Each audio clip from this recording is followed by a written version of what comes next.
ഖുർആൻ അവസാനം പറഞ്ഞ വിഷയം അസൂയാണ്. അപ്പം എനിക്ക് ഗൗരവത്തിലുണ്ടാവും. ഈ സൂറത്ത് സദാസമയവും ഓതൽ സുന്നത്തുമാണ്.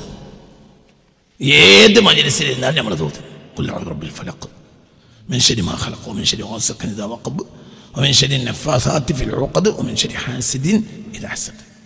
ഇനി വേറൊന്നുമില്ല. ഇനി അടുത്ത സൂറത്തിൽ പിശാച് ഉൽപ്പാദിപ്പിക്കുന്നതാ. പിശാച് ഉൽപ്പാദിപ്പിക്കുന്ന ഏറ്റവും വലിയ കാര്യത അസൂയ. അടുത്ത മിൻ ശർരിൽ വസ്വാസിൽ ഖന്നാസ് അല്ലദീ യുവസ്വിസു ഫീ ദന്യാണത്. സൂറത്തുൽ ഫലക്കിന്റെ ശേഷം പിന്നെ ഒരു പുതിയ മോശം പറഞ്ഞിട്ടില്ല. അത് ഈ മോശത്തെ ബലപ്പെടുത്തുന്നതാണ് പറഞ്ഞത്. തിരിയണം. വസ്വാസ് പറഞ്ഞ പുകയാണ്. അതിൻ്റെ മെറ്റീരിയൽ എന്താ? അതിൻ്റെ മെറ്റീരിയൽ വേണമല്ലോ. വസ്വാസ് പറഞ്ഞാൽ അതൊരു പുകയാണ്, ഒരു ഹവയാണ്. അത് എന്തിനെങ്കിലും ഒന്ന് ഉൽപ്പാദിപ്പിക്കാം. ആ ഉൽപ്പാദിപ്പിക്കുന്ന സാധനത്തിൽ വലിയ സാധനം ഏതാണ്? കഴിഞ്ഞ സൂറത്ത് കഴിഞ്ഞ ഹസദ്. അവ്വലു ദംബിൻ ഉസിയ ബിഹി ഫിസ്സമായി വഅവ്വലു ദംബിൻ ഉസിയ ബിഹി ഫിൽ അർദ്. ആകാശത്ത് ആകെ നടന്ന കുറ്റം അസൂയാണ്. ഭൂമിയിൽ ആദ്യം നടന്ന കുറ്റവും അസൂയ തന്നെയാണ്. അവ്വലു ദംബിൻ ഉസിയ ബിഹി ഫിസ്സമാ. ആകാശത്ത് ആദ്യം നടന്ന കുറ്റത്തിന് കാരണം എന്താ? അസൂയന്റെ ആരോട്? ഇബ്ലീസ് അസൂയന്റെ ആരോട്? ആദം നബിയോട് അലൈഹിസ്സലാം മൽഊനായ ലഅനത്തുല്ലാഹി അലൈഹി അസൂയണ്ടായി. അപ്പൊ ആകാശത്ത് ചരിത്രത്തിൽ ഒരു കുറ്റം നടന്നിട്ടുള്ളൂ. എന്ത്? അസൂയ. ഇതിന്റെ കാരണം അസൂയായിരുന്നു. വഅവ്വലു ദംബിൻ ഉസിയ ബിഹി ഫിൽ അർദ്. ഭൂമിയിൽ ആദ്യം നടന്ന കുറ്റം കൊലപാതകമാണ്. അതിന്റെ കാരണം എന്താ? അസൂയ. ഖാബീലിന് അസൂയ ഉണ്ടായി. ആരോട്? ഹാബീലിനോട്. ബസ്. അപ്പൊ നിങ്ങൾ ആലോചിച്ചു എന്താ ഇതിനേക്കാൾ അപകടമുള്ള ഒരു സാധനമില്ല. അത് നിസ്സാരാക്കണ്ട. ഭയങ്കര കണ്ണ് ഈക്വലാണ്. തുസാവി സിഹർ. കണ്ണ് സിഹറിനെ ഔ അഷദ്ദു മിൻഹു. ചിലപ്പോൾ സിഹറിനേക്കാൾ കട്ടി കൂടും. എന്തിന്? കണ്ണിന്. ഭയങ്കര കണ്ണ് അസൂയകാരൻ ഉണ്ടാകും. ഒന്നും ചെയ്യണ്ട. ഫലൗലാ ഇദ് ദഖൽത ജന്നതക ഖുൽത മാ ഷാ അല്ലാഹു ലാ ഖുവത ഇല്ലാ ബില്ലാഹ്. പഴയ കാലത്തെ ആളുകൾക്ക് അതിലൊക്കെ വലിയ നോട്ടുണ്ടായിരുന്നു. ഒരു വീടൊക്കെ ആണെങ്കിൽ അതിന് മുന്നിൽ മറച്ചട് കിട്ടും. അങ്ങനെ എന്താ ഉണ്ടായിരുന്നില്ലേ? എന്തുകൊണ്ട് കണ്ണ് പറ്റണ്ട? എവിടെയെങ്കിലും ഒരു വാതിലിന്റെ സൈഡിൽ ഒരു വണ്ടി കയറാനുള്ള സെല്ലിലും പുറത്തുനിന്ന് ആളുകൾ കാണുന്നുണ്ടെങ്കിൽ ആ കാണുന്ന ഭാഗത്ത് ഒരു കരിക്കട്ടോണ്ട് ഒരു ബോർഡിൽ എഴുതി വെക്കും മാഷാ അല്ലാഹ് രാവിലെ ഒരാൾക്കൊത്ത ഇല്ല ബില്ലാഹിൽ അലീം. കരിങ്കണ്ണാ നോക്ക്. ഓർമ്മയില്ല ഒക്കെ? ഇപ്പം അതൊക്കെ പോയി. എന്തുകൊണ്ട് പോയി? ഇപ്പം നമുക്ക് അങ്ങനത്തെ നോട്ടേ ഇല്ല. അതുകൊണ്ട് പെരിയിൽ ഉദ്ഘാടനം ചെയ്താൽ അന്ന് തന്നെ പ്രശ്നം ഉണ്ടാവും. അന്ന് തുടങ്ങും പ്രശ്നം. കാരണം ഇതിൽ ആര് കയറി കൂടി? കണ്ണന്മാരെ കണ്ണ് കരിയല്ല അസൂയായി. കരിയ എന്തായി? ശൈത്താന്മാരായി. കണ്ണ് കയറിയ ശൈത്താൻ. അതാണ് എൻ്റെ പണി. അല്ലാതെ നിൽക്കലിരിക്കലല്ല. അതൊക്കെ ചെയ്യാന്നേ ഉള്ളൂ.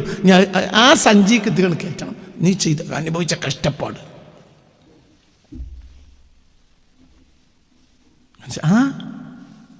അത് എത്ര വലിയ പൊസിഷനിൽ നിൽക്കുന്നുണ്ട്. എനിക്ക് തോന്നുകയാണ് പിന്നെ മുക്കത്തെ പള്ളിയിലെ മുക്രിയന്. അപ്പോൾ എനിക്ക് തോന്നുകയാണ് കുറച്ച് മക്കത്തെ പള്ളിയിലെ മുക്രിയാൻ കഴിഞ്ഞെങ്കിൽ. അങ്ങനെ ഒരു കോട് കാലം തുറന്നിട്ട് അത് തന്നെ മക്കത്തെ പള്ളിയിലെ മുക്രിയാക്കി. അപ്പം നോക്കുമ്പോൾ അസൂയക്കാരെ കൊണ്ട് ചെടി കുടുങ്ങും. കണ്ടുവയ്ക്കുമ്പോൾ അപ്പം ഈ അവിടുന്ന് തുറന്നു പോകും. പഠിച്ചവനെ ചിന്നെ മുക്കത്തെ പള്ളിയിൽ എന്നെ മുക്രിയാക്കി കൊണ്ട് അത് തോന്നും. പഠിച്ചവനെ കുടിക്കണം വെള്ളത്തിന് സുഖം ഉണ്ടായിരുന്നു മുക്കത്ത് മുക്രിയ കാലത്ത്. ഇപ്പോൾ ഒരു സുഖമില്ല. അതാണ് അസൂയ. ഒഴിവാക്കാൻ കഴിയില്ല. അതിനടിച്ച് അധ്വാനിക്കണം, കഷ്ടപ്പെടണം. അപ്പോൾ സിഹത്തുൽ ജസദി മിൻ ഖില്ലത്തിൽ ഹസദ് എന്ന ആരോഗ്യത്തോടെ ജീവിക്കണമെങ്കിൽ അസൂയ കുറക്കണം എന്ന ആരുടെ വാക്ക്? അലി റളിയല്ലാഹുവിന്റെ വാക്കാണ് ഇന്നത്തെ ക്ലാസ്സിൻ്റെ ആധാരം. ലാസ്റ്റ് ഞാൻ അതിൻ്റെ സയൻറ്റിഫിക്കറ്റ് പ്രൂഫുകളൊക്കെ ഞാൻ പറയും ചെയ്യാം ഇൻഷാ അല്ലാഹ്. എന്ന് ഹബീബായ റസൂലുള്ളാഹി സ്വല്ലല്ലാഹു അലൈഹി വസല്ലം അസൂയ എന്നാണ് വലിയ പ്രശ്നം എന്ന്. മൂന്ന് കാര്യമുണ്ട്, ഒരാളും ഇന്ന് ഒഴിവാകൂല.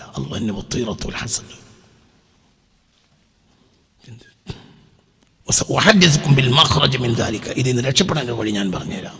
ഇതാ വനന്ത, നിനക്കൊരു വിചാരം വന്നാൽ ഫലാ തുഹഖിഖ്, അത് നീ ഉറപ്പിക്കരുത്. അത് അപ്പം തന്നെ വിടുക. എനിക്ക് തോന്നിയതാവും. അപ്പോൾ ഇതാ തത്തയ്യർത്ത, നിനക്കൊരു തത്തയ്യർ എന്ന് പറഞ്ഞാൽ ഒരു ലക്ഷണം. അതായത് ഒരു പൂച്ച വിലങ്ങട്ട് ചാടിയാൽ ഇനി പോകണ്ടാന്ന് തോന്നുന്നു. ഒരു ഗൗളി ചലിച്ചാൽ അതിൻ്റെ കഥ കഴിഞ്ഞു എന്ന് തോന്നുക എങ്കിൽ അത് എന്ത് ചെയ്യണം? ഫംദി, ഇത് എൻ്റെ പണിയെടുത്തോ, ഗൗളി ചലിച്ചതോ അല്ലെങ്കിൽ പൂച്ച ചാടിയതോ ഇത് നോക്കരുത്, ഇത് മുന്നോട്ട് പോകണം. അതാണ് എൻ്റെ പരിപാടി. അപ്പോൾ ഇതാ ഹസത്ത, ഒരാളോട് നിനക്ക് അസൂയ തോന്നിയാൽ ഫലാ തഖ്ബിദി, നീ അവനെ ആക്രമിക്കരുത്. ഇതിനും ഒരുപാട് വിശദീകരണമുണ്ട്, പിന്നെ പറയാം. അതായത് അസൂയ തോന്നിയാൽ അവനിലേക്ക് അത് വിട്ട് കടത്തരുത്. ഇതുകൊണ്ട് എനിക്ക് പരലോകം നഷ്ടപ്പെടില്ല. തിരിഞ്ഞിട്ടില്ല, അസൂയ എൻ്റെ മനസ്സിലുണ്ട്, അത് സ്വയം ഉൽപ്പാദിപ്പിച്ചതാണ്. പക്ഷേ അവനെതിരെ ഒന്നും നീ ചെയ്തില്ലെങ്കിൽ ഉള്ളിലെ വിചാരമാണ്, ഉള്ളിലെ വിചാരത്തിൻ്റെ മേൽ അടിമ പിടികൂടപ്പെടില്ല. മനസ്സിലായില്ല?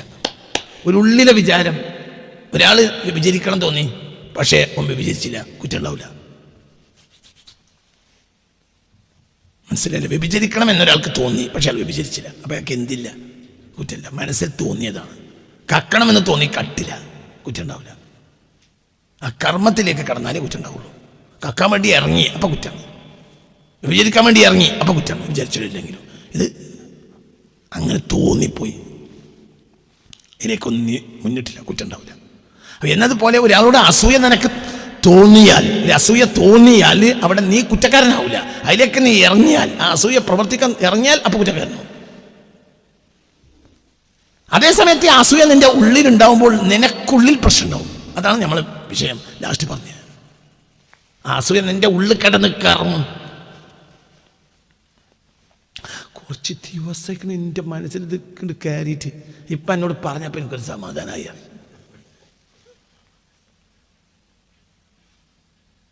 മനസ്സിലായില്ല പറഞ്ഞത്? ഗൾഫിലുള്ള ഒരുത്തൻ്റെ പെണ്ണ് ഭാര്യ രാത്രി 2 മണിക്ക് എണീറ്റ് ഓള് ലേറ്റിട്ട് ഖുർആൻ ഓതും. അപ്പോൾ ഇത് അപ്പുറത്തെ പേരക്കാരൻ കണ്ടിട്ട് പറയാം, അവിടെ രാത്രി ആരൊക്കെ വന്നു പോകുന്നുണ്ട്. അതിൻ്റെ ഇടയ്ക്ക് ഒരു പൂച്ച ചാടിയത് നായി വാഞ്ഞതൊക്കെ ഉച്ച കേൾക്കുകയും ചെയ്തു. അപ്പോൾ ഓർപ്പിച്ചു, പിറ്റേന്നും അങ്ങനെ തന്നെ. അപ്പോൾ പിന്നെ അങ്ങനെ തന്നെയാണ്. ഒരുത്തനെ തന്നെ നനച്ചിരുന്നാൽ വരുന്നതെല്ലാം അവനെന്ന് തോന്നും. പിന്നെ എന്താ സംഭവിച്ചാൽ പിന്നെ ഇത് 4-5 ദിവസം കഴിഞ്ഞപ്പോൾ മനസ്സിനിങ്ങോട്ട് പൊറുതിമുട്ടിയിട്ട് ഒരുത്തനോട് പറഞ്ഞു, ആ പെണ്ണ് ശരിയില്ല എന്നാണ് എൻ്റെ അഭിപ്രായം. അപ്പോൾ കഴിഞ്ഞ് ഇപ്പം എൻ്റെ അവസ്ഥ കഴിഞ്ഞ് ഇപ്പം ആരായി? അക്രമി. പറഞ്ഞാൽ മനസ്സിലോ അരിച്ചടപ്പെടരുത്, ഉറപ്പാക്കാതെ കാര്യം ആരോടും പറയരുത്. പറയുകയാണെങ്കിൽ തന്നെ ആ ഉത്തരവാദിനോടല്ല അത് പോയി പറയരുത്. അതേ നമ്മൾ മഹലിൽ ഇങ്ങനെ കാര്യം നടക്കണ്ടേ, ഒന്ന് ശ്രദ്ധിച്ചാൽ നാട്ടുകാരോടൊക്കെ പറയണ്ട. ഉറപ്പിച്ചാൽ തന്നെ, ഉറപ്പില്ലാത്ത എന്തും ചെയ്യരുത്. നിന്റെ ധാരണയല്ല നിന്റെ ഉറപ്പ്, ഉറപ്പിന് ദലീൽ വേണം.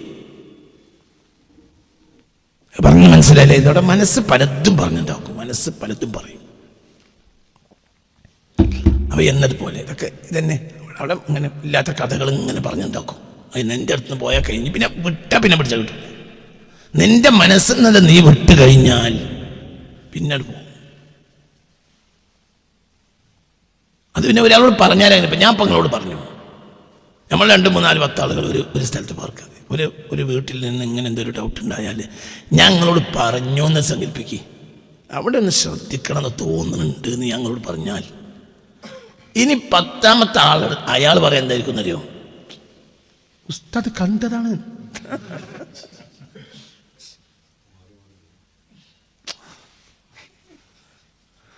പിന്നെ അത് നിന്റെ തിരിച്ചു ഞാൻ അന്തമോട് പഠിച്ചത് ഇതെവിടെ എന്തായി? അത് കറക്റ്റാ. അതുകൊണ്ട് ഒന്നും മിണ്ടരുത്. അതൊക്കെ ധാരണ തോന്നിയ തന്നെ മിണ്ടരുത്. അതൊക്കെ വളരെ മനുഷ്യൻ അങ്ങനത്തെ ഒരു ജീവിയാണ്. അപ്പോൾ അത് ഭയങ്കര അതുകൊണ്ട് അനുഭവിക്കുന്ന ആ കുടുംബം നാശമായി, എന്തൊക്കെ നാശമായി. ഒരമ്മായിമ്മ ഒരു കേസ് നമ്മളെടുത്ത് വന്ന് ഈ ദാറുൽ ഖുർആൻ വന്ന ഒരു കേസ്, അടുക്കളയിൽ നിന്ന് ശബ്ദം കേട്ടപ്പോൾ അമ്മായിമ്മ വന്ന് നോക്കുമ്പോൾ വാതിലിൻ്റെ അടുത്ത് ഉണ്ട് മരുമോള്. അപ്പോൾ പിന്നെ അമ്മായിമ്മയുടെ കണക്കൂട്ടി, എന്ത് മകൻ ഗൾഫിലുമാണ്. അപ്പോൾ അമ്മായിമ്മ കണക്കൂട്ടി ഇവിടെ ആരോ വന്ന് പോയിട്ട് ഓള് വാതിലടക്കുകയാണ്. ആ വിഷയത്തിലെ തർക്കത്തിൽ ഞാൻ കൂടി അവസാനം പുതിയാപ്പിളിൻ്റെ കൂട്ടർ ഉറപ്പിച്ചു പറഞ്ഞു, ഉമ്മ കണ്ടതാണ്, ഇനി എതിര് പറയാൻ പറ്റില്ല.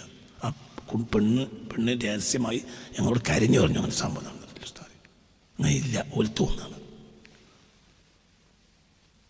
തലാഖായി എൻ്റെ ജീവിതത്തിൽ മറക്കാൻ കഴിയാത്ത ഇതൊരനുഭവങ്ങൾപ്പെട്ടൊരു സംഭവം. ആ സംഭവം തലാഖിന് ഞാൻ കൂടില്ല, ഞാൻ ഒഴിവാക്കി. പക്ഷെ പറഞ്ഞിട്ട് സ്വീകരിച്ചില്ല,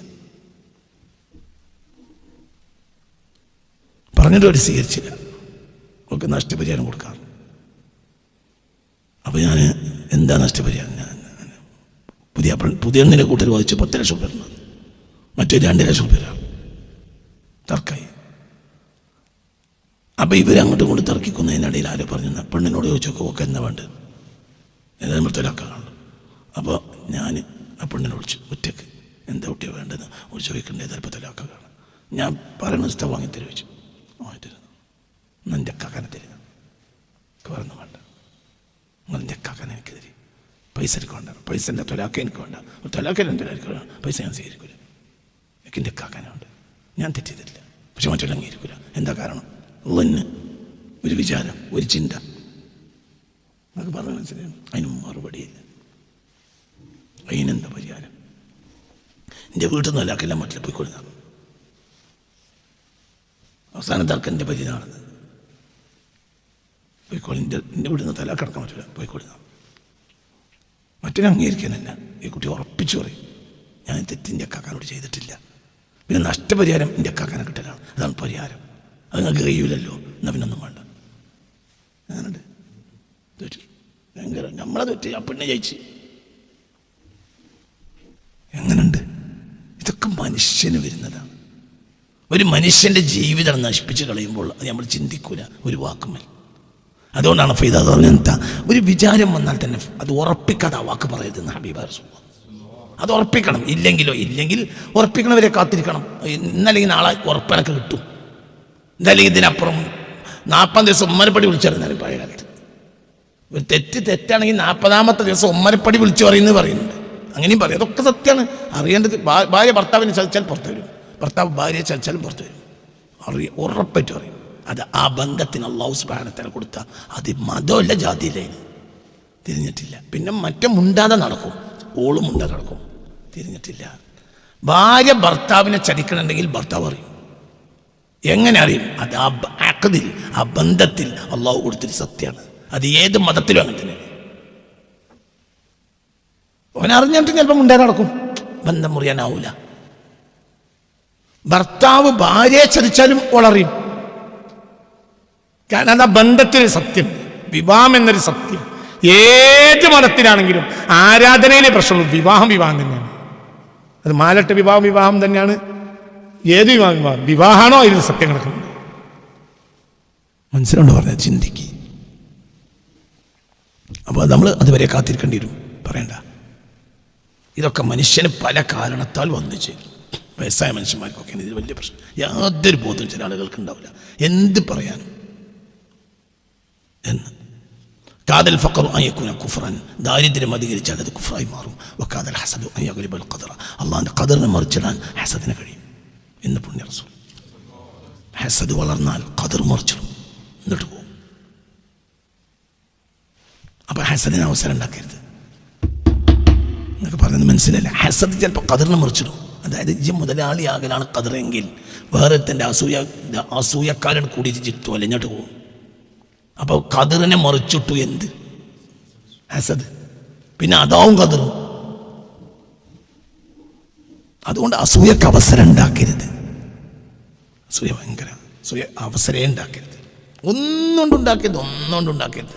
അതിൻ്റെ നിസ്കാരം വരെ കൊണ്ടുവരേണ്ടാക്കുക. അതുകൊണ്ടാണല്ലോ സുന്നത്സ്കാരം എവിടെ ഒരാൾ അധികരിച്ച്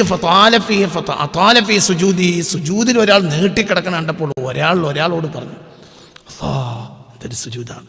അപ്പോൾ ഇബ്നു ഉമർ തങ്ങൾ കേട്ട് പറഞ്ഞു, ഞാൻ ഇൻകാനഫി ബൈത്തി, ശരിയാണ്, നല്ല സുജൂദൊക്കെ, പക്ഷെ പരി പോയി ചെയ്യണം, ഇവിടുന്നല്ല എന്നൊക്കെ പറഞ്ഞ മനസ്സിലായില്ല. ഒരാൾ പള്ളിയിൽ സുജൂദ് ചെയ്തു, ഫഅതാല സുജൂദ, അങ്ങനെ ആ സുജൂദിനെ അയാൾ അങ്ങോട്ട് നീട്ടി. അപ്പോൾ വേറൊരാൾ പറഞ്ഞു, എന്തൊരു സുജൂദാണ്, എത്ര നേരായി സുജൂദ് കിടക്കാൻ, എന്തൊരു കഴിവാണ്, എന്തൊരു സുജൂദാണ്, എത്ര ഇപ്പം അള്ളാഹിൻ്റെ അടുത്ത് എത്തിയിട്ടുണ്ടാവുക. ഫലമ്മാ സമിഅ ഇബ്നു ഉമർ റളിയല്ലാഹു അൻഹു കേട്ടപ്പോൾ പറഞ്ഞു നഅം ഹസൻ നല്ല സുജൂദ ലൗ കാന ഫി ബൈതി ഇൻ കാന ഫി ബൈതി എവിടെയാണെങ്കിൽ അവൻ്റെ പൊരയിലാണെങ്കിൽ നല്ല സുജൂദ ഇവിടെ പറ്റില്ല ഇവിടെ പല ദോഷമൊന്നും ഉണ്ടാവും ഓനെ റിയാവുണ്ടാവും മറ്റൊന്നെ അസൂയ ഉണ്ടാവും നന്മ പോലും ഇങ്ങനെയാണെങ്കിൽ പിന്നെ ബാക്കി വർത്താനം പറഞ്ഞു അതാർക്കും ഉണ്ടാവും എൻ്റെ പെണ്ണുങ്ങളാങ്ങളീച്ചും കൂടി ഗൾഫ് പോയിട്ട് പെണ്ണുങ്ങളാങ്ങള 3-ാം മാസം കുത്തനെ അങ്ങോട്ട് തന്നെ വന്നു എനിക്കവിടെ ജോലിയായി കച്ചവടമില്ല ഇങ്ങനെ അപ്പം അമ്മായി മക്കനോട് അസൂയ ഉണ്ടാവും അമ്മായി മക്ക ഉണ്ടാകാൻ പാടില്ലാത്ത ഒരാളാണ് ആര് അമ്മായിമ്മ എന്നാലും അസൂയ ഉണ്ടാവും എല്ലാ അമ്മായിമ്മക്ക് ഉണ്ടാവും എന്നല്ല ഉണ്ടാവും അതിൻ്റെ സ്റ്റൈലാണത് അതുകൊണ്ടാണ് ഹദിയ കൊടുക്കണം എന്ന് പറയുന്നത് ഹദിയെ പറ്റിയ ക്ലാസ് ഞാൻ കൊല്ലം നടത്തും ഇൻഷാ അല്ലാഹ് ഹദിയ പിന്നെ അവിടെ ഹദിയ കൊണ്ട് ഒപ്പിക്കയ്യ പിന്നെ അത് നല്ലൊരു കെട്ടി ഉണ്ടാക്കിയിട്ടാണ് അമ്മായിമ്മൻ്റെ കൊണ്ടിട്ടുകൊണ്ടേ കൊടുത്തപ്പോൾ അമ്മായിമ്മക്ക് അവിടെ സമാധാനമായി എന്ത് നാലും അൽഹംദുലില്ലാഹ് അപ്പം മകൻ ഗൾഫിൽ നിന്ന് വന്ന മാതിരി തന്നെ ആർക്ക് അനുഭവിച്ചു അമ്മായിക്ക് അപ്പം പിന്നെ അത് ഏകദേശം ഒപ്പിച്ച് പോക്കാം ഏകദേശം അത് ഖദറിനെ പോലും മറിച്ചിടാൻ മാത്രം അതിന് കഴിയുമെന്ന് ഹബീബാ നബി സല്ലല്ലാഹു അലൈഹി വസല്ലം തങ്ങൾ പറഞ്ഞു അങ്ങനെ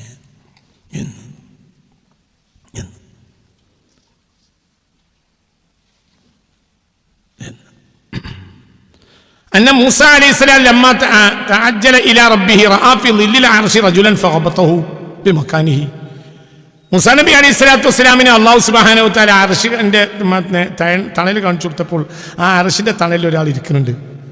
അപ്പോൾ മൂസാ നബിക്ക് ഒരു കൊതി തോന്നി. ഫഖാല, അപ്പോൾ മൂസാ നബി പറഞ്ഞു, ഇന്ന ഹാദാ ലകരീമുൻ അലാ റബ്ബി, ഇത് വല്ലാത്ത അള്ളാഹുവിന്റെ അടുക്കൽ ബഹുമാനിയായ വ്യക്തിയാവുമല്ലോ. ഫസഅല റബ്ബഹു അൻ യുഖ്ബിറഹു ബിസ്മിഹി ഫലം യുഖ്ബിറുഹു. അപ്പോൾ അല്ലാഹു തആലയോട് മൂസാ നബി ചോദിച്ചു, എന്നാ ആളെ പേരെന്ന് പറഞ്ഞു പഠിച്ചോനെ, എന്താണ് അയാളെ പേര്? ഇപ്പം തന്നെ അർശിന്റെ തണലിരിക്കുന്ന ആ ആളെ പേരെന്താ? ഖാല വഹദ്ദിസുക മിൻ അമലിഹി ബിസലാസ്, ഞാൻ അയാളുടെ 3 ഗുണം നിനക്ക് പറഞ്ഞുതരാം, പേരും കാര്യമൊന്നും പറയണ്ട എന്നാര് പറഞ്ഞു? അള്ളാഹു പറഞ്ഞു. ആരോട്? അയാൾ ഇപ്പോൾ തന്നെ അർശിന്റെ തണലിലേക്ക് വിധിക്കപ്പെട്ട ആളാകാൻ 3 കാരണങ്ങളാണ്. ഒന്ന്, ജനങ്ങൾക്ക് അള്ളാഹു കൊടുത്ത ഫദ്ലിന്മേൽ ഒരിക്കലും അയാൾ അസൂയിച്ചിട്ടില്ല. ഞാൻ ജനങ്ങൾക്ക് കൊടുത്ത ഫദ്ലിന്മേൽ ഒരിക്കലും അയാൾ ആസ്വദിച്ചില്ല. അതുകൊണ്ടാണ് അയാൾ ഇപ്പം തന്നെ ഞാൻ അയാളെ തിരഞ്ഞെടുക്കാൻ ഒരു കാരണം. 2 വെക്കാനല്ല, അയാളെ മാതാപിതാക്കളെ അയാൾ വിഷമിപ്പിച്ചിട്ടേ ഇല്ല. 2, ഒലായംഷിബിൻ നമീമ, ഒരുത്തൻ്റെ ദോഷം മറ്റൊരുത്തനോട് പറഞ്ഞു നടന്നിട്ടില്ല. അപ്പം 3 കാര്യം ഉണ്ടെങ്കിൽ എവിടേക്ക് കയറും? ആ സിനിമ ഉണ്ടായാലും എവിടെത്തും? അർശിനാണല്ലോ. ഒന്ന് അസൂയ തന്നെ. ജനങ്ങൾക്ക് അള്ളാഹു കൊടുത്ത നിഅമത്തുമ്മൽ അവൻ അസൂയ വെച്ചിട്ടില്ല. 2 മാതാപിതാക്കളെ വിഷമിപ്പിച്ചിട്ടില്ല. 3 നിയമത്ത് പറയുന്നത് ഒക്കെ താഴെയാണ്. 1-ാമത്തെ കാര്യം അസൂയ തന്നെയാണ്. അതന്നെ എന്ന് വിശദീകരിക്കുന്നില്ല. ഒരുപാട് വിഷയങ്ങൾ ഈ വിഷയത്തിൽ കാണാം എന്ന്.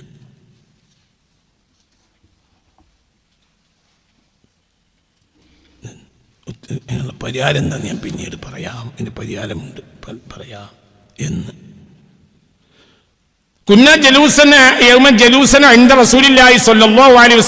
ഞങ്ങൾ റസൂലുള്ളാഹിന്റെ അടുത്ത് ഇരിക്കുന്നു ഒരു ദിവസം. അപ്പോൾ ഫഖാല, റസൂലുള്ളാഹി പറഞ്ഞു, യത്ലു അലൈക്കും അൽആന മിൻ ഹാദൽ ഫജ്ർ റജുലുൻ മിൻ അഹ്ലിൽ ജന്ന, ഇപ്പോൾ ഈ വാതിൽക്ക് കൂടെ സ്വർഗ്ഗവാസിയായ ഒരാൾ കയറി വരും എന്ന് പറഞ്ഞു. ഫതല റജുലുൻ മിനൽ അൻസാരി, അപ്പോൾ അൻസാരികളിൽപ്പെട്ട ഒരാൾ കയറി വന്നു. യംഫുദു ലിഹയതഹു മിൻ വളുഇ, വളുഎടുത്ത വെള്ളം ഇങ്ങനെ കുടഞ്ഞോണ്ട് ഒരാൾ കയറി. വഖദ അല്ലഖന അലൈഹി ഫി യദിഹി ശിമാൽ, ഇടത്തെ കയ്യിൽ ചെരുപ്പ് പിടിച്ചിട്ടുണ്ട്. ഫസല്ലമ, അയാൾ സലാം പറഞ്ഞു. ഫലമാക്കാൻ വധു, പിറ്റേന്നായപ്പോൾ കാൽ റസൂലുള്ളാഹി, അപ്പോൾ പിന്നെ റസൂലുള്ളാഹി പറഞ്ഞു, മിഥല ദാലിക, ഇന്നലെ പറഞ്ഞ പോലെ, ഫതല ദാലിക റജുലു, അയാൾ തന്നെ അന്നും കയറിയത്. വഖാല ഫി യൗമിൽ താലിതി, ഇതേ വാക്കന്നെ പിന്നെയും പറഞ്ഞു നബി. ആ ഫതല ദാലിക റജുലു, അയാളെന്നെ പിന്നെയും വന്നത്. ഫലമാ ഖാല നബി സല്ലല്ലാഹു അലൈഹി വസല്ലം തബിഅഹു അബ്ദുല്ലാഹി ബിൻ ഉമർ ബിൻ ആസ് റളിയല്ലാഹു അൻഹു, ഇയാളെ പിന്നാലെ കൂടി. ഫഖാല ഇന്നി അഹൈതു അബി ഫഅഖസംതു അൻ ലാ അദ്ഖുല അലൈഹി സലാസ, ഞാനും എൻ്റെ ബാപ്പിന് ചെറിയ പ്രശ്നം ഉണ്ടായി. അങ്ങനെ ഞാൻ 3 ദിവസം പരിയൊക്കെ വരൂല പറഞ്ഞ് ഇറങ്ങി പോന്നതാണ്.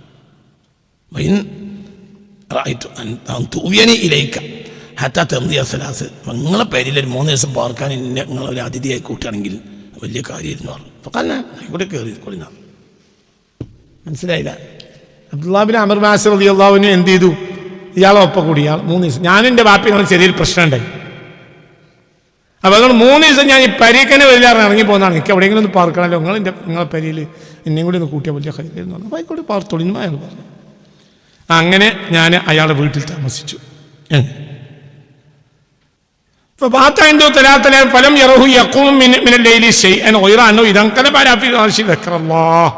അയാളിൽ ഒരു പ്രത്യേകതയൊന്നും കണ്ടില്ല. വിരിപ്പിൽ പോയി ഉറങ്ങാൻ നേരത്തെ അയാൾ ദിക്റില്ല, പിന്നെ ഒറ്റ ഉറക്കാം. ഫലം യഖൂം ഹത്താ യഖൂമ ലിസ്വലാത്തുൽ ഫജ്രി, സുബഹിന്റെ വാങ്ങ് കൊടുക്കുമ്പോഴേ തഹജ്ജുദില്ല, ഒന്നുമില്ല, ഒറ്റ കാലത്ത്. അന്യം ആ സമയത്ത് യഖൂലു ഇല്ല ഖൈറ, ഖൈർ മാത്രം പറയുന്നു. ഒരു അബദ്ധം ഞാൻ പറയണ കേട്ടില്ല, ഒരു നോണ ഒരാളെ പറ്റി ഗീബത്തൊന്നും പറഞ്ഞില്ല, അത്രയേ ഉള്ളൂ. ദിക്റ് എല്ലാം ചെയ്യും, പിന്നെ ഒറ്റ ഉറക്കാം, പിന്നെ ഒരു ഖൈറല്ലാത്തൊന്നും പറയണത് കേട്ടതുമില്ല. ഫലമാ മലത്തി സലാസ് 3 ദിവസം കഴിഞ്ഞപ്പോൾ അമലഹു, എനിക്ക് അയാളെ അമലൊന്നും അത്ര പിടിച്ചില്ല. അങ്ങനെയൊക്കെ വൈകുന്നേരമായ ഈശ നിസ്കരിച്ചോ ഒറ്റ ഉറക്കും, പിന്നെ എപ്പോഴേ എണീക്കുള്ളൂ സുബൈക്ക്, അങ്ങനെ ഉറങ്ങനെ കൊളുത്തു അബ്ദുള്ള. അപ്പം ഞാൻ അയാളോട് പറഞ്ഞു, മനുഷ്യ ഞമ്മക്കും ബൈനിയോ ബൈന വാലിദി ഓതവൻ വല ആജറത്തുൻ, ഞാനും ബാപ്പി തമ്മിൽ ഒരു പ്രശ്നം ഉണ്ടായിട്ടില്ല.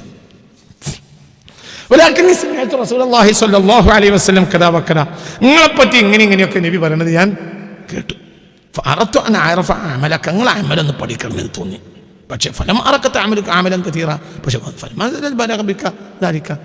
അതേസമയത്ത് നിങ്ങൾ വന്ന് നോക്കുമ്പോൾ അമല് പഠിക്കാൻ കൊണ്ട് കഴിഞ്ഞില്ല. അതപ്പോൾ നിങ്ങളെ അമല് കടന്നിറങ്ങാനല്ല. ഞാൻ നബി ഇത് 3 ദിവസങ്ങളെ പറ്റി പറഞ്ഞപ്പോൾ എനിക്കൊരു പുതിയ എന്ത്, നിങ്ങളെ പിന്നാലെ കൂടിയിട്ട് നിങ്ങൾ എന്താ ചെയ്യുന്ന അമലുകൾ ഇതൊക്കെ നമ്മൾ പഠിച്ചാൽ എനിക്കും അങ്ങനെ ആകാലോ. ഞാനിവിടെ വന്ന് 3 ദിവസം പാർത്തു, ഞാനും ബാപ്പയും തമ്മിലൊരു പ്രശ്നം ഇല്ലായിട്ടില്ല. ഞാൻ എന്താ പഠിച്ചു, നിങ്ങളെ അമല് പഠിക്കാനാണ്, പക്ഷെ നിങ്ങളെ തന്നിട്ട് പുതിയ അമല് എനിക്ക് പഠിക്കാനോട്ട് കഴിഞ്ഞില്ല.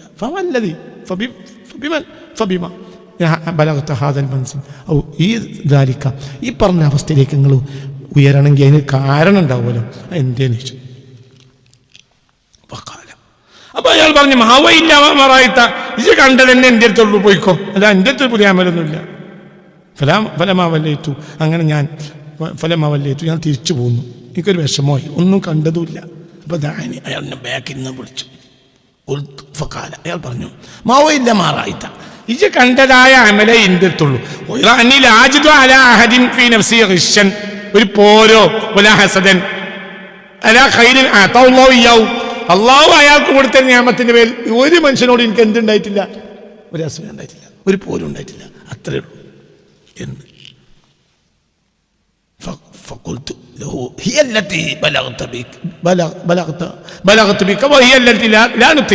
അതന്നെ. അപ്പൊ ഇതന്നെ പ്രശ്നം, ഒരാളോട് എനിക്കൊരു അസൂയ ഒന്നിച്ചില്ല.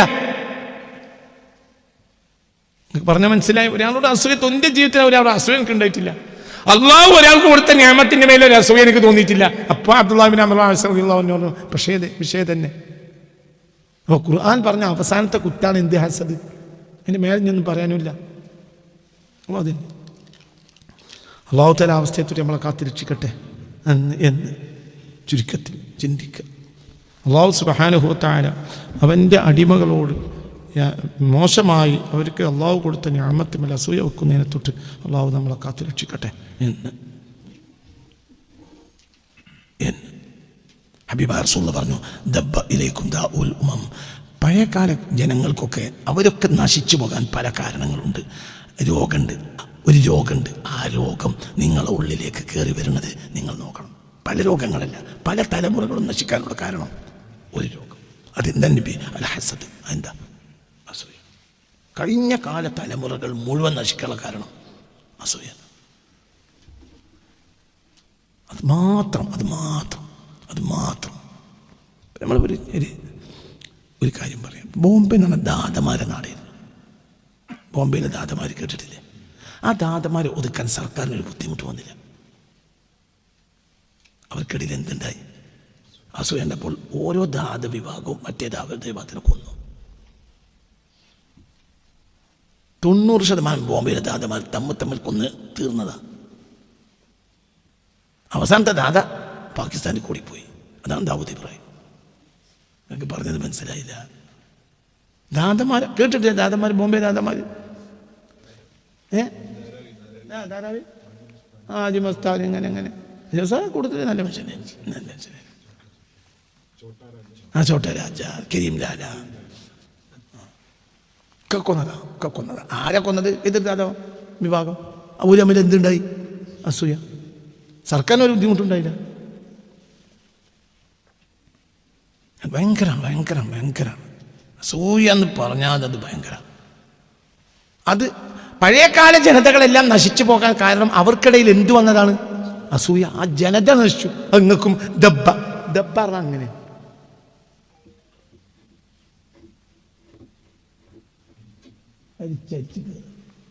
എല്ലാം കയറും. ഒരു കുഞ്ഞനുറുമ്പിന്റെ നടത്തത്തിനാണ് ദബീബുൻ നംല്. ദബീമുൻ നംല്. ദബീബുൻ നംല് അരിക്കറി നമ്മൾ കയറുന്ന അറിയില്ല. ഇപ്പം കാലുമ്മക്ക് ഉറുമ്പ് കയറി നമ്മൾ എറിയുന്നത് അണ്ടർവെയറിൻ്റെ അടുത്തുമ്പോഴാണ്. പിന്നെ സുഖം ഉണ്ടാവില്ല. മൂപ്പര് എത്ര മണിക്കൂർ ചിലപ്പോൾ യാത്ര ചെയ്തിട്ടുണ്ടാവും. സത്യല്ലേ? അങ്ങനെ കയറി ഈ കാലുമ്മ കൂടി തന്നെ അത് കയറിയേ. അത് നമ്മളെന്തായിട്ടില്ല, അറിഞ്ഞിട്ടില്ല.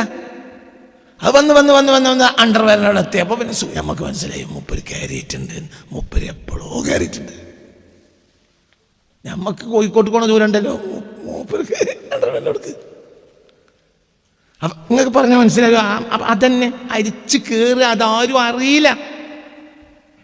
അങ്ങനെ പഴയകാല ജനതകൾ നശിച്ചു തീരാനുള്ള കാരണം അവർക്കിടയിൽ എന്തു വന്നതാണ്? അസൂയ. അത് നിങ്ങൾ നല്ല പോലെ ശ്രദ്ധിക്കണം എന്ന് പുണ്യ റസൂൽ സല്ലല്ലാഹു അലൈഹി വസല്ലം എന്ന്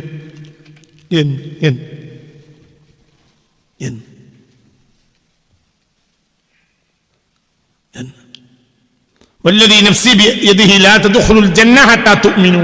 നിങ്ങളാരും മുഅ്മിനാകാതെ സ്വർഗ്ഗത്തിൽ കടക്കൂല. വലാ തുഅ്മിനൂ ഹത്താ തഹാബ്ബു. നിങ്ങൾ പരസ്പരം സ്നേഹിച്ച് ജീവിക്കാതെ മുഅ്മിനാവുകയുമില്ല. എന്താ പറഞ്ഞേ? മുഅ്മിനാകാതെ സ്വർഗ്ഗത്തിൽ പ്രവേശിക്കൂല, പരസ്പരം സ്നേഹിക്കാതെ മുഅ്മിനാവൂല. അപ്പൊ ഈമാന്റെ ഷർത്ത എന്ത്? മഹബത്ത് ഉണ്ടെങ്കിൽ എന്തുണ്ടാവില്ല?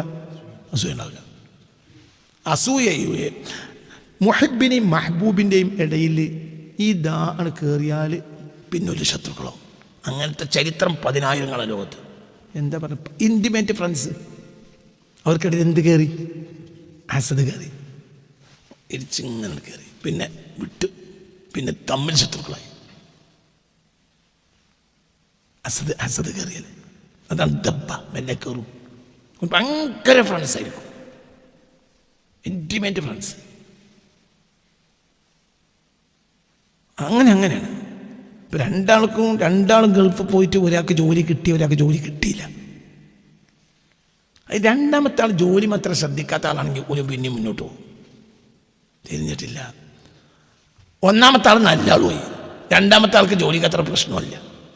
നിങ്ങൾക്ക് പറഞ്ഞാൽ മനസ്സിലായില്ല. രണ്ടാളും ഒന്നിച്ച് ഗൾഫിൽ പോയി. ഒരുത്തൻ നല്ലൊരു കമ്പനി ജോലി കിട്ടിയപ്പോൾ മറ്റവന് ജോലി കിട്ടിയില്ല. അപ്പം മറ്റവൻ എന്ത് പറഞ്ഞു? അയ്യോ ബേജാറാണ്ട, എനിക്കവിടെ 4,000 റിയാൽ ദിർഹം ശമ്പളമുണ്ട്, ഈ ബേജാറാണ്ട. അനക്ക് മാസത്തിൽ അയക്കണം, പൈസ ഞാൻ തരാം. എൻ്റെ വരിയൊക്കെ ഒരുപോലെ തന്നെയല്ലേ. അവർ 10,000 റുപ്യ എൻ്റെ വരിക്ക് അയക്കും എല്ലാ മാസവും. മറ്റവനായിട്ട് ജോലി കിട്ടില്ല, ആവശ്യമല്ല. ഓനിക്കാണെന്ന് ഉറക്ക വിസയിൽ വരില്ല ആവശ്യം.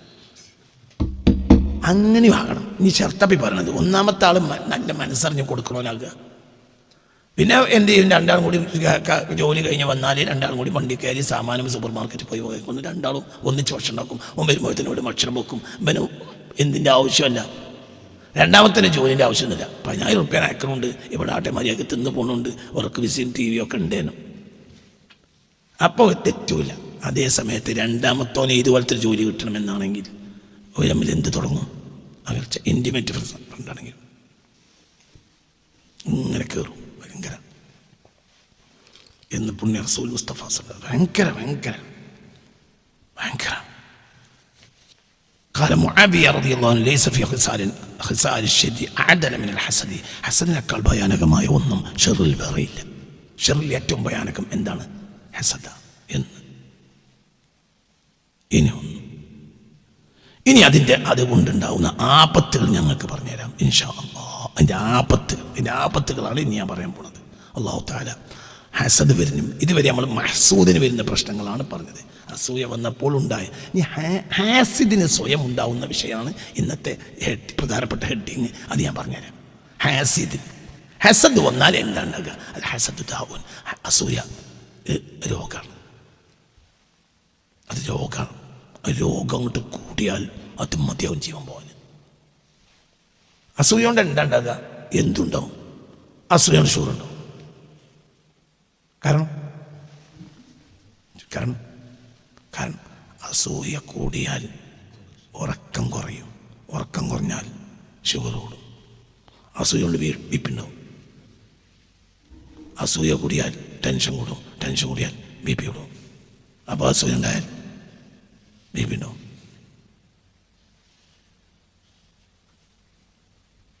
അസൂയ കൂടിയാൽ തിന്നത് ഹളുമ നടക്കൂല. കൊളസ്ട്രോൾ ഉണ്ടാവും. ആമാശയ രോഗങ്ങളുണ്ടാവും. ക്യാൻസർ ഉണ്ടാവും. അൾസർ ഉണ്ടാവും. അൾസർ എങ്ങനെ ഉണ്ടാവുന്നത്? ഹളുമ കൃത്യമായി നടക്കാത്ത ദഹന പ്രക്രിയക്ക് വരുന്ന കമ്മിക്കാണ് അൾസറിൻ്റെ പ്രധാനപ്പെട്ട കാരണം. അതുതന്നെയാണ് ക്യാൻസറിൻ്റെ പ്രധാനപ്പെട്ട കാരണം. അപ്പോൾ ഒരാൾക്ക് ഹളുമ നടക്കൂല. ഈ മനസ്സ് ഇതവന് ഭയങ്കര വണ്ട. നിങ്ങൾ എൻ്റെ ഉഷാറിലാണെങ്കിലേ പറയുള്ളൂ. ഈ ലോകത്തെ ഒരു രോഗമില്ലടോ. ആകെ ഒറ്റ സാധനം നോക്കിയാൽ മതി. എന്ത്? മനസ്സ്. മനസ്സിൽ ടെൻഷൻ കയറിയാൽ അന്ന് ഹളുമ നടക്കൂല. അതായത് ദഹനം നടക്കൂല. ആമാശയത്തെ കെട്ടിക്കും. ആമാശയത്തെ കെട്ടിയെന്നാൽ മതി മതി മതി മതി മഅദനു ജമീഇൽ അംറാദ്. എല്ലാ രോഗങ്ങളുടെയും ഖനി എന്ന് പറഞ്ഞാൽ കുടല. അതിൻ്റെ ആമാശയ. അതിൻ്റെ ആമാശയത്തിൽ സാധനം കെട്ടിയോ കഴിഞ്ഞു. ഒരു കൊല്ലം വയറ്റുന്നത് ശരിക്ക് പോകാതിരിക്കലും എനിക്ക് രോഗമല്ല ഇല്ലാതിരിക്കലും ഇമ്പോസിബിളാണ്. വയറ്റിന്ന് പോകണില്ല എന്ന് കണ്ട ഉറപ്പിച്ചോ എനിക്ക് എന്തുണ്ട്? രോഗമുണ്ട്. എനിക്ക് വലിയ വലിയ രോഗിയാവും. എന്തൊക്കെയെന്ന് പറയണ്ട. ക്യാൻസർ വരെ ഉണ്ടാവും. അല്ലാഹു തആല കാക്കട്ടെ. അതുകൊണ്ട് വയറ്റിന് നമ്മളെ ചെറുപ്പക്കാലം മുതലേ ഒന്നുമില്ലെങ്കിലും ഈ എന്താ പറയുക അർമലിയ എന്നൊരു കുപ്പി കൊണ്ടു കൊടുക്കും ബാപ്പാക്ക്. അർമലിയാന്ന് കേട്ടില്ലേ? അതെന്താണ്? ലേഹാണ്. ലേഹം എന്തിന്? വയറ്റിന്ന് പോകാനേ ഒരു കാര്യം. പാരാസെറ്റമോളും മോനും ഒക്കെ ഇറങ്ങുന്നതിന് മുമ്പ് നാട്ടിൽ എന്തുണ്ട്?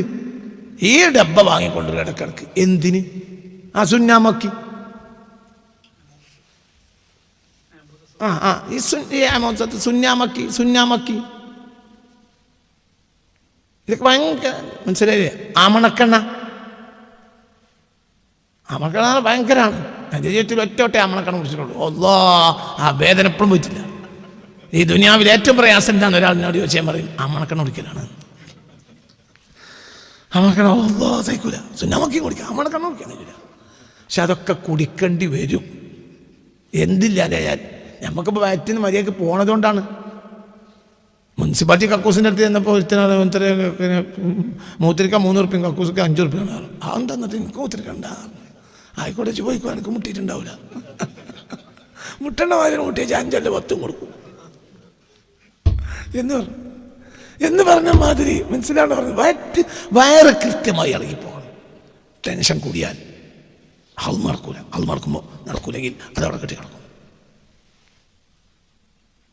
ടെൻഷൻ ഉണ്ടാക്കും. എന്ത്? അസൂയ. മറ്റൻ ഒരു കച്ചവടക്കാരനോട് എനിക്ക് അസൂയ. ഓന് 10 മണിക്ക് വീടി അടിച്ചു പോയി ഒറ്റ ഉറക്കണം. അതേ സമയത്ത് എനിക്ക് പണിയില്ല. അതേ സമയത്ത് എന്തുമില്ല. ഉറക്കമില്ല. എല്ലാവരും ഒക്കെ ഉണ്ടോ? എല്ലാവരും. ഒരു മനുഷ്യൻ മരിക്കാൻ അസൂയ മതിയോ? കാരണം അസൂയക്കാരൻ എന്തു പറയും? ഉറക്കം കുറയും. ഉറക്കം കുറഞ്ഞാൽ കഴിഞ്ഞു. ഉറക്കം കഴിഞ്ഞാൽ കഴിഞ്ഞു. ഒരു ജനതക്ക് അസൂയ, ഒരു ജനതക്ക് ഉറക്കം കുറവാകുമ്പോൾ ആ ജനതക്ക് രോഗം വർദ്ധിക്കുമെന്നതിനറിയാണ്. ഇപ്പോൾ കോർപ്പറേറ്റ് കമ്പനികൾ, നമ്മളെ വലിയ വലിയ കോർപ്പറേറ്റ് കമ്പനികളൊക്കെ, വലിയ വലിയ കോർപ്പറേറ്റ് കമ്പനികൾ നമ്മളെ ആശുപത്രികൾ വിലക്കുവന്നാണ്. വാങ്ങി അവരുടെ ആശുപത്രി. എനിക്ക് തോന്നുക ഈ രാത്രി ബീച്ചിലൊക്കെ ഇപ്പോൾ രാത്രി പണ്ട് 10 മണിക്കൊക്കെ അടക്കും. ഇതിൻ്റെയൊക്കെ പിന്നിൽ കോർപ്പറേറ്റുകളുടെ കളിയുണ്ടോയെന്ന് എനിക്ക് തോന്നുക. കാരണം അപ്പോൾ പിന്നെ എന്തധികരിക്കും? രാത്രി ഇറങ്ങി നടക്കൽ അധികരിക്കും. രാത്രി ഇറങ്ങി നടക്കൽ അധികരിച്ചാൽ രോഗം അധികരിക്കും. ഇനി ഇന്ത്യയിൽ ഏറ്റവും രോഗം ഉണ്ടാകുന്ന നാട് കേരളമായിരിക്കും. കേരളത്തിൽ ആയുസ് കുറയും. കേരളത്തിൽ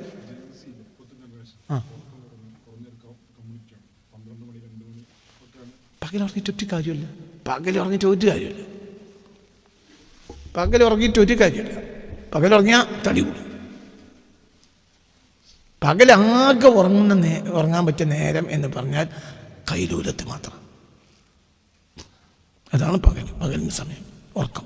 മറ്റൊരു സമയം പകലുറങ്ങിയാൽ കേടുമാത്രം. അപ്പം ഈ അസൂയ വന്നാൽ മനുഷ്യന് ഉറക്കം കുറയും. എല്ലാ രോഗം അതുകൊണ്ട് വരും. എല്ലാ രോഗം വരും. മനസ്സ് നേരെ നിൽക്കൂല. മനസ്സ് നേരെ നിൽക്കൂലെങ്കിൽ ദഹന പ്രക്രിയ നടക്കൂല. മനസ്സ് നേരെ നിൽക്കൂലെങ്കിൽ ദഹന പ്രക്രിയ നടക്കൂല. കൈലൂലത്തിന്റെ സമയം ഉച്ചക്ക് മുമ്പുള്ള ഒരു 3/4 മണിക്കൂർ, അതായത് ളുഹറിന് മുമ്പുള്ള 3/4 മണിക്കൂർ, ഒരു 3/4 മണിക്കൂർ, അരമണിക്കൂർ, 3/4 മണിക്കൂർ, അങ്ങനെ 1 മണിക്കൂറൊക്കെ ആക്കാം. അങ്ങനെ ഉദാഹരണം 11:30 to 12:30 അങ്ങനെയൊക്കെ ലാസ്റ്റ് അങ്ങനെ ഭയങ്കര കഴിവുണ്ടാക്കും. ആ സമയത്ത് റസൂലുള്ളാഹിന്റെ സ്വപ്നം കാണാൻ, റസൂലുള്ളാഹിന്റെ ഒക്കെ സമയം. ആ സമയത്ത് റസൂലുള്ളാഹിന്റെ സ്വപ്നം കണ്ടവർ അനവധിയ. റസൂലുള്ളാഹിന്റെ സ്വപ്നം കാണുന്ന സമയം മുഅ്മിനീങ്ങൾ റസൂലുള്ളാഹിന്റെ സ്വപ്നം കാണാൻ കൈലൂലത്ത. പക്ഷെ കൈലത്തിന് പോയാൽ എന്ത് വേണം? രാത്രി എന്ത് വേണം? തഹജ്ജുദ് വേണം. നല്ല കൈലത്ത് സുന്നത്തുള്ളൂ. അത് മതി, അത് മതി. നിസ്കാരം നടക്കുക എണ്ണം കൂട്ടലൊന്നുമല്ല. അവിടെ എണീറ്റു നിസ്കരിച്ചു, അത്ര ഇതൊന്നുമില്ല. അപ്പോൾ ചുരുക്കത്തിൽ അപ്പോൾ തന്നെ എല്ലാ രോഗം അസൂയ കാരണം ഉണ്ടാവും. ഞാൻ ഇത് സയൻറ്റിഫിക്കലി പ്രൂവ് ചെയ്യുന്ന തെളിവുകൾ പിന്നെ തരാം. എന്ന് كل الناس أقدر على رضا الله إلا حاسد نعمة فإنه لا يرضيه إلا زوالها. മുആവിയ റളിയല്ലാഹു അൻഹു വീണ്ടും പറഞ്ഞു, എന്ത് ഒരു മനുഷ്യന് എന്തു അല്ലാഹു തആലയുടെ ഖദറുമേൽ പൊരുത്തപ്പെടുന്നവനാണ്. ആരൊഴികെ? ഹാസിദ് ഒഴികെ. ഫഇന്നഹു ലാ യുർദിഹി, അവനെ തൃപ്തിപ്പെടുത്തുകയില്ല ഇല്ലാ സവാലുഹ, ആ നിഅമത്ത് നീങ്ങിപ്പോകാനല്ലാതെ. അതുവരെ ഒരു മനസ്സിലായില്ല. അപ്പോൾ ഞാൻ പിന്നീട് വരുന്നുണ്ട്. ഒരു ഹാസിദ് എന്ന് പറഞ്ഞാൽ യഥാർത്ഥ ശത്രു നിന്റെ ശത്രുവല്ല. ആര് ശത്രുവാണ്? അള്ളാഹിന്റെ ശത്രുവാണ്. മനസ്സിലായില്ല. ഉദാഹരണം, ഒരു ഭർത്താവിന് 2 ഭാര്യമാരുണ്ട് സങ്കല്പിക്കുക. ഒരു ഭർത്താവിന് 2 ഭാര്യമാരുണ്ട്. അയാളാണല്ലോ മുഴത്തി, അയാളാണല്ലോ കൊടുക്കണവൻ. ഒരുത്തിക്ക് കുറച്ച് കൂടുതൽ കൊടുക്കും, ഒരുത്തിക്ക് കുറച്ച് കമ്മിയും കൊടുക്കും. ഒറ്റോളെ നോട്ടത്തിൽ മറ്റോക്ക് കൂടുതലും ഇവൾക്ക് കമ്മിയുമാണ്. അപ്പം ഈ കമ്മി കിട്ടിയ ആൾ ശത്രുവാകും. ആരോട്? കൂടുതൽ കിട്ടിയ ആളോടല്ല, അന്തം കമ്മിയാളെ. ആരോട്? ഭർത്താവിനോട്, മുഴത്തി കൊടുക്കണവനോട്. ആരോടല്ല. പറയും ചെയ്യും. ഓളാരും ഓളോട് ദിവസം പറയേണ്ട ആവശ്യം നിങ്ങളല്ലേ ഇതിനൊക്കെ കാരണക്കാരൻ. മനസ്സിലാക്കണം. അങ്ങനെ ഉണ്ടാകുക. മറ്റോളും പിന്നെ വരുത്തി വന്നാണ് അപ്പുറത്തെ പെരിയിൽ പോയാണ്, ഇപ്പുറത്തേക്ക് വന്നാണ് പറഞ്ഞു, ഓളെടുത്ത് നോക്കാം, ഓളത്തിൽ എല്ലാ സാധനം പുത്തൻ സാധനമാണ്. ഓ, ഞാൻ കണ്ണന്തം വിട്ടു അവിടെ കയറി ചെന്ന് നോക്കുമ്പോൾ അവിടുത്തെ സാധനങ്ങൾ കണ്ടിട്ട് അപ്പം ഇവളെന്താ പറയുക, ഇനി ഓളെ പറഞ്ഞിട്ട് കാര്യമില്ല. ഓളവിടുത്തെ സാധനം അതിന് ഓളെ പറഞ്ഞിട്ട് എന്താ കാര്യം? ഇപ്പോഴത്തെ ഒരു ചങ്ങായി ഉണ്ടല്ലോ, മൂപ്പരല്ലേ ഇതിനൊക്കെ കാരണക്കാർ. മനസ്സിലായില്ല. അപ്പം അള്ളാൻ്റെ അടിമകളല്ലേ നമ്മളെല്ലാവരും. നമുക്കൊക്കെ തരുന്നവനാരാ? അള്ളാഹു. നിങ്ങൾക്ക് കൂടുതൽ തന്നിട്ട് എനിക്ക് വിഷം വരികയാണെങ്കിൽ ആരോടെ എനിക്ക് വിഷമം? യഥാർത്ഥത്തിൽ ആരോട് ശത്രുവാണത്? അള്ളാഹിനോടല്ലേ. അള്ളാഹിനെ പറഞ്ഞാൽ മതി എന്നാണ് ഇപ്പം പറയേണ്ടത്. പിന്നെ പറഞ്ഞില്ല, ഇത്രേ ഉള്ളൂ. നിനക്ക് അള്ളാഹിനെ പറഞ്ഞാൽ മതി. ഇതിൻ്റെയൊക്കെ കാരണക്കാരനാണ്. അങ്ങനെയാണ് പറയാനോന്ന് തോന്നുന്നത്. പിന്നെ കാഫിറാവുന്ന തെറ്റി പറയില്ലാന്നേ ഉള്ളൂ. പക്ഷെ അവന് മനസ്സിലാതെ തന്നെയാണ്. മനസ്സിലായോ? അപ്പോൾ ഇതന്നെ ഭയങ്കര കുഫർ വരെ, അസ്ലിൽ കുഫർ വരെ ഒളിഞ്ഞിറക്കുന്നുണ്ട് ഹസദിൽ. അള്ളാഹു തആല കാത്തുരക്ഷിക്കട്ടെ.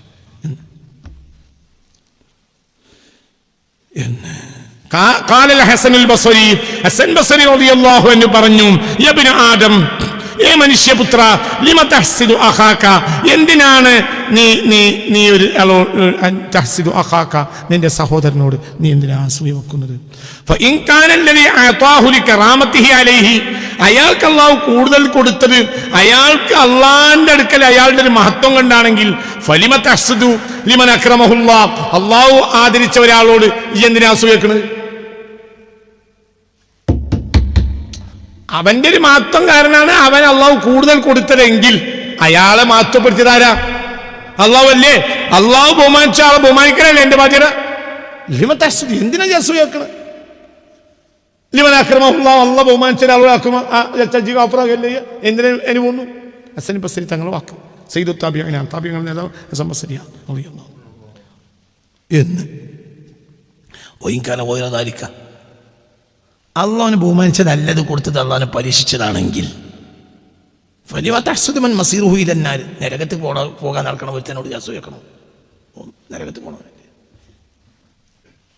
അള്ളാഹുവിനെ ബഹുമാനിച്ചതാണെങ്കിൽ മനസ്സിലായില്ലേ? അള്ളാഹു ബഹുമാനിച്ച ഒരാൾ എന്തിനാ ജാസൂയാക്കണം? ഇനി അതല്ല അള്ളാഹ് ബഹുമാനിക്കാത്തവനാണെങ്കിൽ ഇത് അള്ളാഹ് ഓനെ കൊടുത്തത് എന്തിനാ? പരീക്ഷണല്ലേ? ഇതൊന്നും വിജയിക്കൂലല്ലോ, ഓൻ നാളെ എവിടെ എത്തും? അപ്പൊ നരകത്തേക്ക് പോണ ഒരുത്തനോട് ജാസൂയാക്കണം.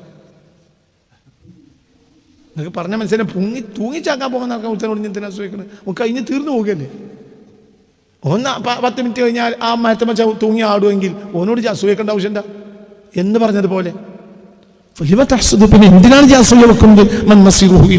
ഒരാളോട് അവന്റെ എത്തിച്ചേരൽ എങ്ങോട്ടാണ്? നരകത്തേക്ക് പോകുന്ന ഒരാളോട് എന്തിനാ മനുഷ്യ ജാസൂയ വെക്കണം? അള്ളാഹു നമ്മളെ കാത്തിരക്ഷിക്കട്ടെ എന്ന്